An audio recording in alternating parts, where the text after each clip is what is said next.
Psychologist, clinical psychologist, psychological scientist, psychiatrist, social worker, counsellor, therapist, psychotherapist.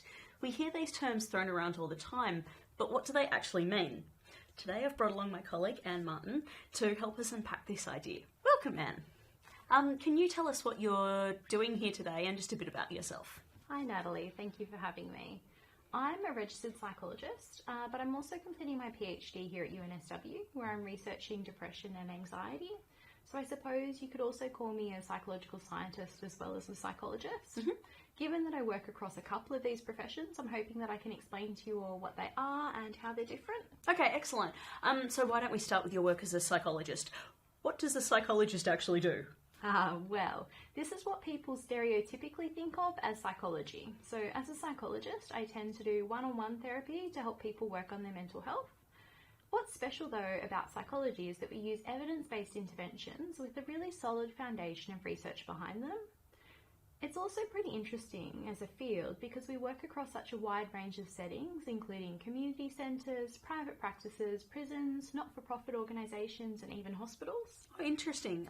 So if someone wanted to become a psychologist, what would they need to do? Because psychologist is a protected title, that means that in order to call yourself a psychologist, you have to first undergo really specific training and then be registered with the Australian Health Practitioner Regulation Agency, or AHPRA for short. And why is this registration important? Well, for a number of reasons, but mainly to protect consumers. Registration enforces a certain standard of competency among practitioners. You have to complete certain training and pass certain competencies before you can register, including a national exam now as well. Mm-hmm. It also binds practitioners to a code of ethics that they have to adhere to and gives consumers avenues for complaint if issues ever did arise.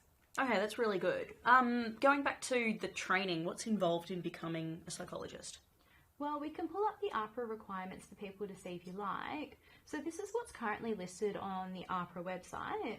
So you can see here that previously you could complete a 4-year undergraduate training followed by a 2-year internship. But this is currently being phased out in favour of a 5-year undergrad training followed by the 1-year internship.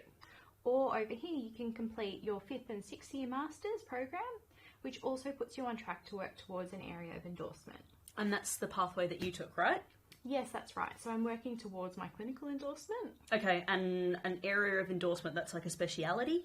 Yeah, pretty much. There are a number of areas within psychology that you can complete more specialised training in the form of a master's degree. So for example, clinical psychology, organisational psychology and forensic psychology all have master's programs. Okay, and is that where like the clinical comes in clinical psychology? Yes, that's right. Okay. So a clinical psychologist is a psychologist who has completed this additional training and then followed that by an additional period of supervised practice as well. So lots and lots of study. Yes, lots and lots. So does that mean that the psychology building is full of psychologists? Well, you would think so, and there are quite a few, but you're more likely to find a psychological scientist than you are a clinical psychologist. Oh, and how's that different? What do they do? Well, psychological scientists are researchers who apply science to the study of psychology more broadly. From studies of the brain, behaviour, cognition, emotions, physiology, and even to social interactions like we're having right now. Oh, so someone could be like studying us right now. They could be. Oh dear. So, if that's what a psychologist does, what does a psychiatrist do? How are they different? Well, psychiatrists do also work in mental health, but they're actually medical doctors who then specialise in that area. So they are involved in cases where medical training is required. One difference that people notice is that psychiatrists can prescribe medication, but psychologists don't. Okay, and so what about a social worker? How are they different? Social workers also help people manage their difficulties and enhance their well-being, but for social workers, it's not restricted to just mental health areas. And as a profession, they tend to work much more systemically than psychologists and work at the interface with systems and structures, so things like community services as well. Mm-hmm.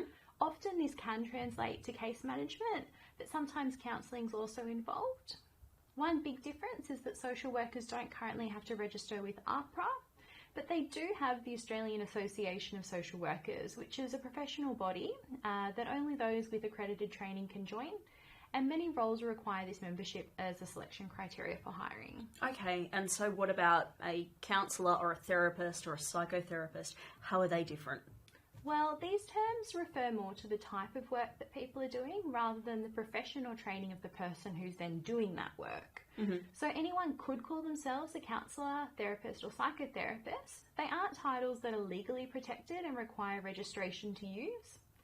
You might find some psychologists or social workers working as a counsellor though, but you could also find other people who don't have that training working as a counsellor or therapist. Okay, so how would you tell the difference? If you're unsure, you can always check to see if someone's registered as a psychologist with AHPRA. So if you just Google AHPRA and Register of Practitioners, you're able to then check if someone is a registered psychologist. Okay, so if I needed to go and see a psychologist, is that how I would find someone to help me? No, definitely not. In general, your GP is a really good first port of call for help. They can refer you to the right profession for what you need. Unless, of course, it's an emergency, then you should always call 000. Thank you so much for coming and explaining all of that. I hope that was helpful.